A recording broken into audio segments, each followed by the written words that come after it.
बिस्मिल्लाहिर्रहमानिर्रहीम।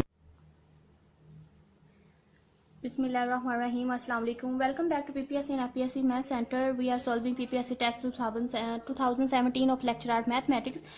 Question number 28 देखें. Let x is equal to ABCD and with topology. हमें एक सेट एक्स दिया, अगर उसे टोपोलॉजी डिफाइन है. टोपोलॉजी के एलिमेंट्स हैं phi AB AD ABD ACD x. If A is equal to ABC, मतलब एक सेट एक्स दिया और उसका एक सबसेट है और हमारे पास एक टोपोलॉजी डिफाइन है. और हमने क्या बताना है, इसका ऑप्शंस में है कि ए इंटीरियर आप फाइंड करें. इंटीरियर की सिंबल होती है कि सेट के ऊपर एक डॉट लिख देते हैं, उसे कहते हैं कि वो ए इंटीरियर को शो करता है कि आप इंटीरियर पॉइंट इस सेट का बताएं. अगर सेट एक्स ये हो, सबसेट ये हो, तो आप बताएं. अगर टोपोलॉजी ये हो तो बताएं कि इसका इंटीरियर इस सेट एक्स का क्या होगा. अगर देखें कि जो हमारे पास सबसेट के जो एलिमेंट्स होते हैं ना, वो इंटीरियर पॉइंट हो सकते हैं. अब ए इंटीरियर पॉइंट हो सकता है, बी इंटीरियर पॉइंट हो सकता है, सी इंटीरियर पॉइंट हो सकता है. ये 3 पॉइंट्स हमारे इंटीरियर पॉइंट्स हो सकते हैं. अब हमने चेक करना है कि या ये तीनों इंटीरियर पॉइंट है या बी सी है, कौन सा इंटीरियर पॉइंट है वो हमने चेक करना है. चेक करने के लिए क्या इंटीरियर पॉइंट की कंडीशन होती है कि जो एलिमेंट इंटीरियर पॉइंट है उस वो बिलोंग करे एक ओपन सेट से, और ओपन सेट जिसमें वो पॉइंट कंटेन है वो सबसेट होना चाहिए सेट ए का, जो सबसेट होता है एक्स का. मतलब वो पॉइंट ओपन सेट से बिलोंग करे. ओपन सेट के लिए मैंने यू लिया सिंबल. एक्स जो पॉइंट इंटीरियर पॉइंट कहेंगे एक्स को, अगर वो एक्स बिलोंग करता है ओपन सेट से और ओपन सेट सबसेट है ए का, सेट ए का. ठीक है. अब देखते हैं कि जो सेट ए के एलिमेंट्स है वो इंटीरियर पॉइंट बन सकते हैं. ए बन सकता है, बी बन सकता है, सी बनता है, बी सी बन सकता है. तो हम देखते हैं, चेक करते हैं कि क्या ये ए जो पॉइंट है यहाँ पे सेट ए का एलिमेंट वो इंटीरियर पॉइंट है या नहीं. तब देखें कि कोई ओपन सेट जो पॉइंट ए को कंटेन करते हैं वो कौन कौन से हैं. ए डी है, ए बी डी है, ए सी डी एंड एक्स है. तो जिसमें ये पॉइंट ए कंटेन करता है, तो देख नेक्स्ट कंडीशन क्या होती है. एक तो ये है कि वो ओपन सेट में कंटेन करे, ओपन सेट से बिलोंग करे, और ओपन सेट सबसेट होना चाहिए ए का. तो देखिए ए डी सबसेट है ए का, नहीं. डी तो इसमें मौजूद ही नहीं, तो ये सबसेट नहीं है. ए बी डी को चेक करें तो ए बी डी भी जिसमें ए कंटेन करता है वो भी इसका सबसेट नहीं है. ए बी सी डी भी इसका सबसेट नहीं है. तो एक्स भी इसका सबसेट ए का नहीं है, बल्कि ए सबसेट है एक्स का. तो हम फिर ए पॉइंट को नहीं कह सकते वो इसका इंटीरियर पॉइंट होगा. बी को चेक करें तो बी पॉइंट इस ओपन सेट में कंटेन भी करता है, और बी पॉइंट इस सेट का सबसेट भी है. मतलब बी बिलोंग करता है ओपन सेट बी से, और बी सेट सबसेट है सेट ए का. फिर हम बी को कह सकते हैं कि बी इसका इंटीरियर पॉइंट है. तो हम कहेंगे कि ए का जो इंटीरियर पॉइंट है विच इज बी. तो ये ऑप्शन देख सकते हैं कि बी में साफ नजर आ रहा है कि interior is equal to B. तो ये ऑप्शन तो राइट हो गया, क्योंकि बी जो है बी इंटीरियर पॉइंट बनता है सेट ए का. ठीक है. अब सी को भी चेक कर लेते हैं, क्या सी भी इसका इंटीरियर पॉइंट बनता है. तो सी को कंटेन करने वाले ओपन सेट देख लेते हैं. ओपन सेट कौन कौन सा कंटेन करता है. एक तो ये ओपन सेट कंटेन करता है सी को, और एक सेट एक्स कंटेन करता है सी को. लेकिन ना ये सबसेट है एक ए का, ना ही एक्स इसका सबसेट है. अब दोनों इसके सबसेट नहीं है, तो हम सी को भी कहेंगे नहीं, वो इसके इंटीरियर पॉइंट सी भी नहीं है, ए भी नहीं है, बी इंटीरियर पॉइंट है जो ओपन सेट बी को कंटेन करता है, which is subset of A. So B option is the right for question number 28. चीज मैंने बताई वही मैंने राइट भी कर दी. ए पॉइंट को कंटेन करने वाले मैंने ओपन सेट लिखे. ओपन सेट जो मेंबर ऑफ टोपोलॉजी है वो ओपन सेट है. अब ये भी एक बात है कि हम इसको टोपोलॉजी के मेंबर्स को डायरेक्ट ओपन सेट क्यों कह देते हैं. हालांकि मैट्रिक्स स्पेस में तो हमें स्पेसिफिक क्राइटेरिया सेटिस्फाई करवाना पड़ता है, तब हम सेट को कहते हैं कि वो ओपन सेट है. लेकिन टोपोलॉजी के मेंबर को हम डायरेक्ट ओपन सेट क्यों कहते हैं, क्योंकि ये जो स्टार के जो मेंबर्स होते हैं उनको ओपन सेट इसलिए कहते हैं क्योंकि ये जो ओपन सेट के क्राइटेरिया होता है कि उसको सेटिस्फाई कर रहे होते हैं. इस वजह से जो टास्क मेंबर्स होते हैं उनको ओपन सेट कहते हैं. ठीक है. अभी मैं ज्यादा डिटेल में नहीं जाऊंगी. अब पॉइंट ए को चेक करते हैं, क्या ये इंटीरियर पॉइंट है या नहीं. इसको कंटेन करने वाले मैंने ओपन सेट लिए, A D A B D A C D. इसको ए पॉइंट को ये कंटेन करने वाले ओपन सेट है. लेकिन these 3 sets open sets are not subset of A, या ना, मतलब ये तीनों आप चेक कर सकते हैं ये सबसेट ए के नहीं बनते. तो ये इनमें से कोई भी ओपन सेट अगर सेट ए का सबसेट नहीं बनता ए को पॉइंट ए को कंटेन करने वाले, तो पॉइंट ए हमारा इंटीरियर पॉइंट नहीं हो सकता. नेक्स्ट हमने पॉइंट बी को चेक किया. बी पॉइंट को कंटेन करने वाले ओपन सेट बी था, ए बी डी एक्स है. 3 ओपन सेट कंटेन करते हैं पॉइंट बी को.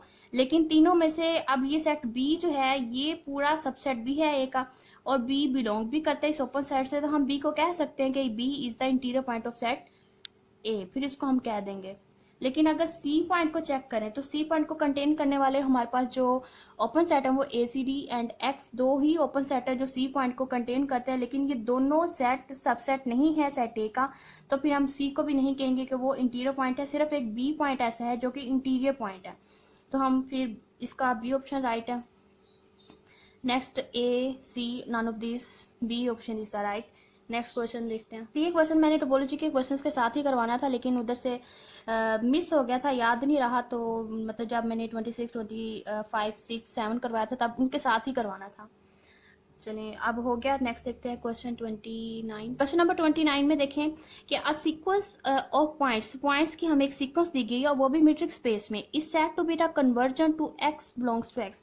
मतलब हमारे पास मीट्रिक स्पेस में एक सीक्वेंस है, सीक्वेंस ऑफ पॉइंट्स है, अगर वो एक पॉइंट को कन्वर्ज करती है for each epsilon greater than 0 there exist a positive integer n not side that n greater than n not greater than और equal to n not, then ये तो फिर एक डेफिनेशन ही होगी सीक्वेंस और sequence of points of metric space. Metric space की sequence कब किसी अगर पॉइंट को कन्वर्ज करती है तो उसके लिए क्या स्पेसिफिक कंडीशन होती है। अब मीट्रिक स्पेस, फॉर एग्जांपल मैंने एक मीट्रिक स्पेस ली, मैंने यूजुअल मीट्रिक स्पेस ले लेती हूँ R D. Usual metric space को हम डिफाइन करते हैं distance of x y is equal to mod of x minus y. ये एक यूजुअल मीट्रिक स्पेस है। यूजुअल मीट्रिक स्पेस में से मैंने एक कोई सीक्वेंस ले लेती हूँ, एक्स एन की सीक्वेंस ली, फॉर एग्जाम्पल 1/n की सीक्वेंस लो, और ये सीक्वेंस को अगर हम एक्सपैंड करें तो ये सीक्वेंस कुछ बनेगी 1, 1/2, 1/3, 1/4 अप टू सो ऑन। मतलब ये सीक्वेंस इस तरह चलती जाएगी। अब देखना है ये है कि ये सीक्वेंस किस पॉइंट को कन्वर्ज करती है। जिस तरह आप देखें कि मतलब कन्वर्ज का क्या मतलब होता है कि दो पॉइंट कितने करीब आ सकते हैं। कोई किस मतलब करीब आने का मतलब क्या होता है कि वो कितना मतलब उनका अगर उन पे डी हम डिफाइन करें तो उनका कितना वो करीब है पॉइंट। तो मतलब अब देखें कि जिस तरह ये मैं बढ़ाती जाऊंगी ये सीक्वेंस जो होगी वो कन्वर्ज करेगी पॉइंट 0 को कन्वर्ज करेगी। 1/infinity भी हम मैक्सिमम लार्जेस्ट नंबर भी ले लें, कोई लार्जर वैल्यू भी ले लें, 1 में समथिंग आएगी तो वो तो 0 आएगी।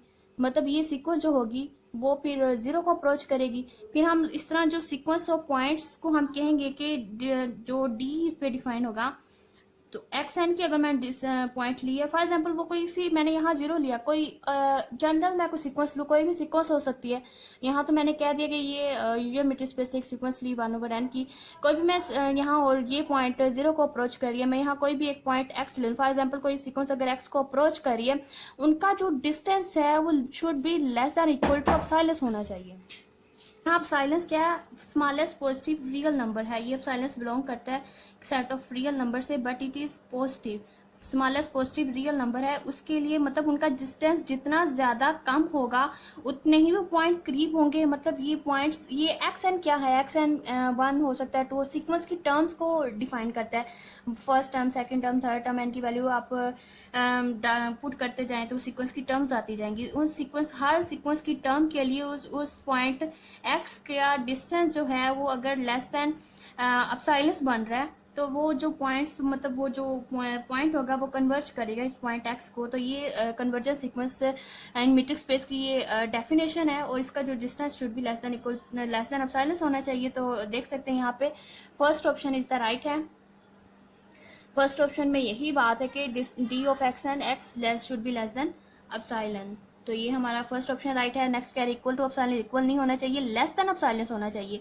इक्वल एप्सिलॉन भी नहीं होना चाहिए, ग्रेटर देन एप्सिलॉन भी नहीं होना चाहिए, लेस देन एप्सिलॉन होना चाहिए, नन ऑफ दीज भी नहीं आएगा। तो first option is the right. Next question number 30 देखें। क्वेश्चन नंबर 30 में कह रहे हैं कि area of a parallelogram with base x and altitude y is. अब पैरेललोग्राम क्या होती है, जिसके opposite sides are parallel to each other होती हैं। फॉर एग्जाम्पल ये दो हैं मेरे पास parallel to each other and these are also parallel, तो ये मेरे पास एक पैरेललोग्राम है, ठीक है। अब पैरेललोग्राम का एरिया कैसे फाइंड करते हैं, बेस एक्स है उसकी और एल्टीट्यूड वाई है, तो बताएं कि एरिया कैसे फाइंड, एरिया फाइंड करना होता है पैरेललोग्राम का, वो बेस इंटू एल्टीट्यूड का फार्मूला है। Area of a parallelogram is equal to base into altitude. Base is x, altitude is y, so x into y is equal to x y भी इसको लिख सकते हैं, which is area of parallelogram x y. So A option is the right. X plus y तो भी नहीं हो सकता, मतलब बेस प्लस एल्टीट्यूड नहीं होता. 2 एक्स प्लस 2 वाई ये भी नहीं है. नन ऑफ दिस में first option is the right के बेस इंटू एल्टीट्यूड. रेक्टेंगल का भी एरिया यही होता है कि अपने लेंथ इंटू विड्थ करना होता है. वो भी एक्स वाई की अगर लेंथ है ये इसकी विड्थ है तो एक्स वाई ही उसकी. रेक्टेंगल का भी एरिया यही होता है पैरेललोग्राम का. Base into altitude is equal to x y. तो ये क्वेश्चन नंबर 30 का first option is the right. ये क्वेश्चन वैसे बहुत ज़्यादा आसान है. एफएससी मैट्रिक लेवल के क्वेश्चन हैं. कुछ क्वेश्चंस होते हैं इस तरह के जो वेरी इजी बेसिक कंसेप्ट से रिलेटेड क्वेश्चंस होते हैं. अच्छा, क्वेश्चन नंबर 31 देखें. हमारे पास एक सेट है, उसके अंदर सिर्फ एक ही वैल्यू है 10. Are the length of the side, साथ में वर्ड आर यूज किया गया. Are the length of side of right triangle, equilateral triangle, obtuse triangle, none of these. तो देखें कि एक अब राइट ट्राइंगल के लिए भी हमें 3 डिफरेंट वैल्यू चाहिए होती हैं. Sum of two square of 2 sides is greater than the third side. तो ये राइट ट्राइंगल की डेफिनेशन के वो हाइपोटेन्यूज जो होती है वो उसकी लेंथ ग्रेटर होती है. ऑब्ट्यूज के लिए भी कुछ इस तरह है. और इक्विलेटर ट्राइंगल के लिए होता है कि वो इक्विलेटर ट्राइंगल भी 3 साइडेड फिगर होती है और तीनों साइड की लेंथ सेम होती है और एंगल भी are congruent to each other and each of 60 degree के एंगल होते हैं. इक्विलेटर ट्राइंगल क्या होती है कि जिसके तीनों साइड्स, ऐसी ट्राइंगल जिसकी तीनों साइड्स की लेंथ भी सेम हो और एंगल भी एक दूसरे के कंग्रुएंट होते हैं विच इज ऑफ 60 डिग्री के एंगल्स फॉर्म कर रहे होते हैं. ये इक्विलेटर ट्राइंगल होती है.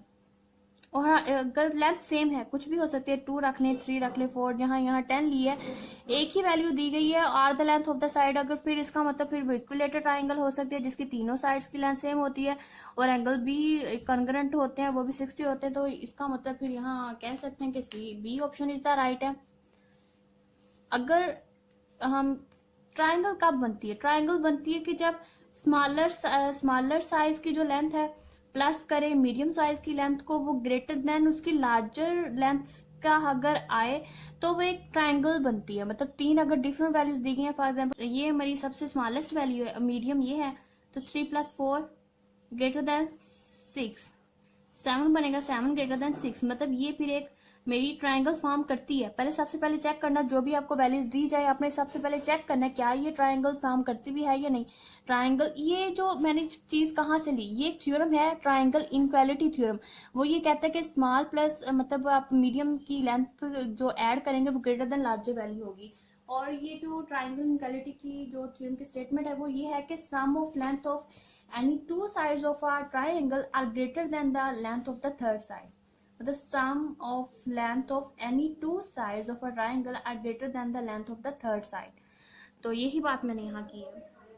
ये ट्राइंगल इनक्वालिटी थ्योरम है. ठीक है, पहले ये चेक करें. उसके बाद राइट ट्राइंगल कब बनती है? जब फॉर एग्जांपल मेरे पास एक ये है एक राइट ट्राइंगल, उसकी कर लें ए बी सी वर्टेक्स हैं और सामने C A and B. If length, ये मैंने इसको सी का नाम दिया है, C square equal to A square plus B square अगर आ जाए तो ये राइट ट्राइंगल फॉर्म करेगी. अगर सी स्क्वायर ग्रेटर देन है तो एक ऑब्ट्यूज ये ट्राइंगल बनेगी. ऑब्ट्यूज ट्राइंगल ये फॉर्म करती है. अगर सी स्क्वायर इक्वल आ जाए sum of square of other 2 sides then it is formed a right triangle. तो ये एक राइट ट्राइंगल फॉर्म करती है. और अगर सी स्क्वायर लेस देन आ जाए sum of squares of other 2 side then it is form acute triangle. तो हमारे पास एक क्यूट ट्राइंगल फॉर्म करती है. ठीक है, और सबसे पहले चेक करना है कि वो ट्राइंगल है या नहीं, फिर ये कंडीशन चेक करनी होती है. और गिवन जो क्वेश्चन के लिए, क्वेश्चन नंबर 31 के लिए जो है इक्विलेटर ट्राइंगल हो सकती है क्योंकि एक ही वैल्यू दी है और एक ही वैल्यू है. अगर ट्राइंगल की बात हो रही है मतलब तीनों वैल्यू भी सेम है तो वो फिर बी ऑप्शन हो सकता है, इक्विलेटर ट्राइंगल हो सकता है. राइट भी नहीं हो सकता, 3 डिफरेंट वैल्यूज होनी चाहिए थी. ऑब्ट्यूज के लिए भी 3 डिफरेंट वैल्यू होती हैं और बेशक 2 सेम भी हो जाए लेकिन वो sum of square of 2 sides is greater than the third side. तो ऑब्ट्यूज के लिए भी ये है और नन ऑफ दीज में तो नहीं जाएगा. अब इक्विलेटर ट्राइंगल मेरे हिसाब से क्वेश्चन नंबर 31 का बी ऑप्शन राइट है क्योंकि वो एक ही वैल्यू है तो इक्विलेटर ट्राइंगल भी हो सकती है. नेक्स्ट क्वेश्चन नंबर 32 में क्या कह रहे हैं कि if the external angle of the parallelogram is 120 degree then is adjacent internal angle क्या होगा? पैरेललोग्राम क्या होती है? एक ऐसी फिगर होती है जिसकी opposite sides are parallel. For example ये एक फिगर हो और ये ऑपोजिट साइड्स पैरेलल हों तो ये पैरेललोग्राम फॉर्म करती हैं, ठीक है। अब कह रहे हैं कि external angle is 120 degree and adjacent internal angle. Adjacent का क्या मतलब होता है? Angle are next to each other, या और ये एक है बात के exterior, each exterior angle is the supplementary angle to the internal angle at the vertex.